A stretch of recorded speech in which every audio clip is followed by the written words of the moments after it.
So let's go on with another so the last video on Roman domestic architecture. So talking about villas. So villas were countryside houses. There were rustic villas, so countryside villas, and productive ones, especially in the two sites of Bosco Reale and Bosco Treccase, that were 4 kilometers closer to the volcano than was Pompeii. So during the eruption of 79 CE, ashfall was deeper, and then so the pyroclastic events hit them more forcefully. So this is a view of Bosco Reale and the volcano in the background. So you can see the location in comparison to Ercolano, Pompeii, and Naples. And then you can see the site of Oplontis too, that we will mention also.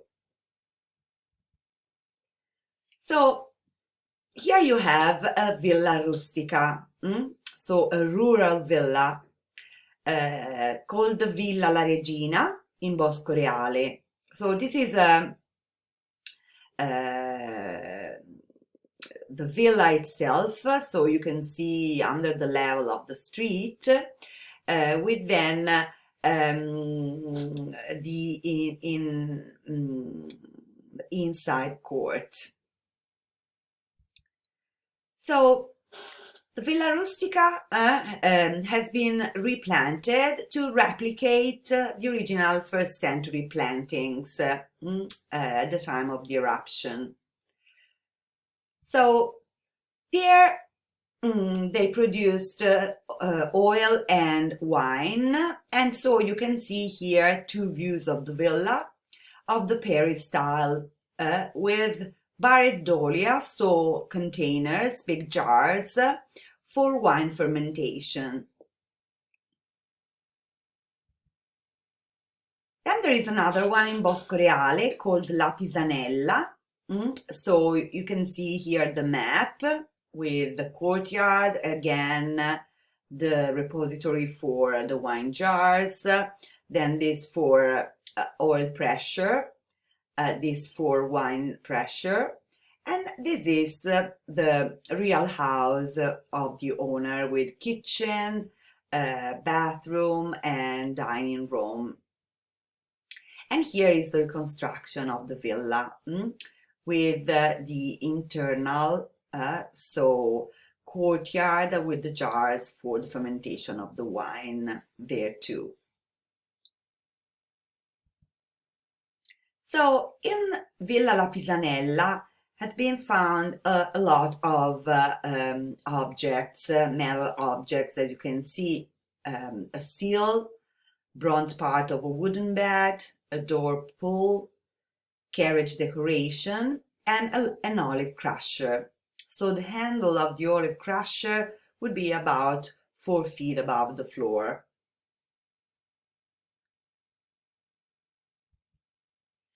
Then, together with artifacts, in Bosco Reale have been found precious objects. So gold founds with a silver treasure too. So here you can see jewels in gold. And then here is the silver treasure. So 47 pieces of a silver set that were stamped with the name of the daughter of the owner of a villa. There was a famous Pompeii banker. There's a house, a domus in Pompeii too, called the house of Cecilius Jucundus. So this treasure, this silver set, was stamped with the name of his daughter, Cecilia Maxima, and is preserved, this treasure, in the Museum of Naples. Then, so those were the rustic villas, productive countryside villas. These are the Ozium villas. So, where the villas where the wealthy went to pass their free time, their holidays. This is the meaning of Ozium, free time, the opposite of negotium, meaning business. So, this villa is very well known in the US because, in particular, this Rome has been reproduced in the Metropolitan Museum in New York. So this is the bedroom of the Villa of Sinister in Boscoreale. So the same place of the first two country villas. Then there is another famous Ozium villa, the Villa of Poppea Sabina. Is one of the several villas in the modern town of Torre Annunziata near Naples. So the area has been identified as Oplontis because this is shown in a medieval map, but it was not a name that came down to us from ancient Roman sources. So based on the finds in the villa, it is thought that have belonged to Nero's second wife, Poppea Sabina. So the villa is a very large structure situated in the Roman town that we said, remember, as Oplontis, and is about 10 meters below the modern level. So it was property of the family of Emperor Nero and used so by his second wife, Poppea, and her main residence when she was not in Rome. The archaeological evidence suggests that at the time of the eruption in 79, the villa was empty, in the process of being rebuilt and redecorated. The villa is very well preserved, and the frescoes decorating the walls are amongst the best preserved and most beautiful for form and color of all imperial Roman frescoes. The roof of the building largely survived the eruption, and that's why the frescoes were such well preserved.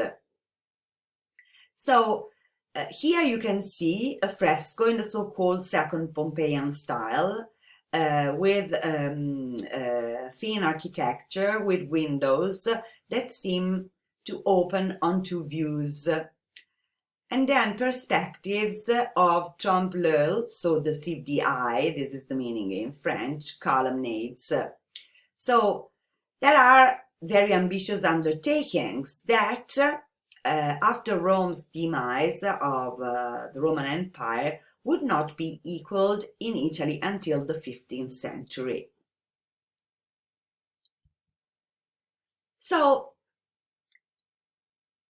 nearby the Villa of Poppea, we have the so-called Villa B. The Villa of Poppea is named Villa A2. And this is too very large and with architectural distinction. So has been in excavation, this Villa B, since its discovery in 1974 and has never been open to the public. So we know the name of the owner from the seals on the objects and was smaller than the Villa of Poppea, but it was a highly productive winery. In fact, hundreds of amphorae of containers for wine were in storage waiting for the year's vintage. You know that the eruption happened at the end of August, according to the traditional date, the 24th of August. So, neither Villa B nor the Villa of Poppea were inhabited at the time of the eruption. So, Villa B was a workplace, not a residence. So this crowd that we can see here, so this group of skeletons, there are more than 60 corpses, were refugees who had sought shelter in the villa during the first phase of the eruption, only to be killed by the second pyroclastic flows of so the following phase. Like those killed in the boat sheds by the shore of Herculaneum, they may have been blown into this corner, jumbled by the pyroclastic blast. So in this villa were found this heavy strongbox that is today heavily restored. And this was a box for sure to hold money, jewelry, and important documents, as those that normally were kept in the tablinum in the Roman houses. So there were so-called imperial villas too, and palaces. So residences in the city or outside the city, residences of rulers, see emperors. So one is the Domus Aurea that we have already mentioned for Nero. We have seen a very luxury complex with luxury decoration and great features of architecture.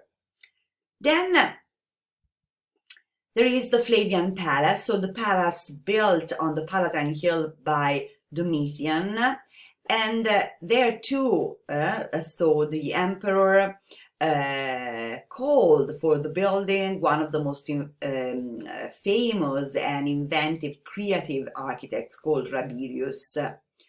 So this great palace was divided in two parts, one that was public for purposes of state and one as a private, lavishly ornamented palace, so the emperor's primary residence, then continued to be used by later emperors too. Then villas. So we give here two examples. Then all of these palaces and villa we will see in detail, studying the different periods of the buildings and the evolution of architectures during the empire. So Tiberius, you remember, was so affected by indecision that finally decided to depart to his holiday villa in the island of Capri. So leaving the administration in Rome to his Praetorian prefect, commander of the Imperial Guard. Here are some views of the villa, a very gigantic complex built in ramps and several levels, open to the sea and with incredible hydraulic system to be reached with fresh water. Here you see other views. And here you see reconstruction. It was really a castle.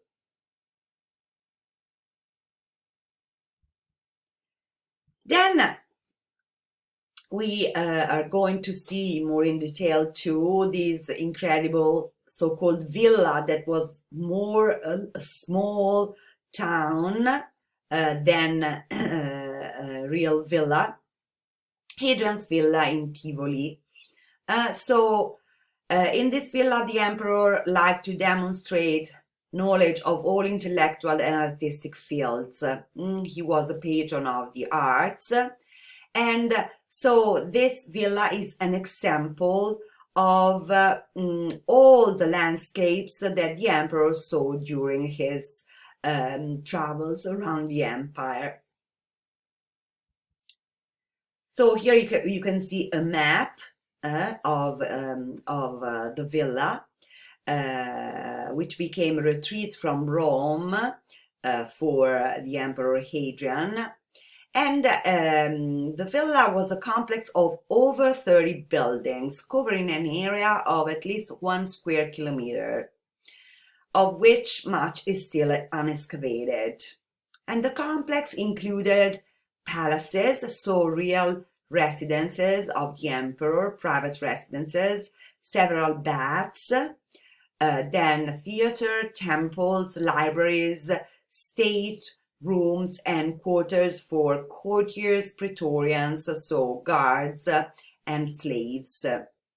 So a very interesting complex which displays an achievement of the great architecture of the period, that is the 2nd century CE. So these are only this is only a glimpse of the imperial residences that we will see more in detail later. But so we had a taste in general of all domestic architectures. Okay, bye.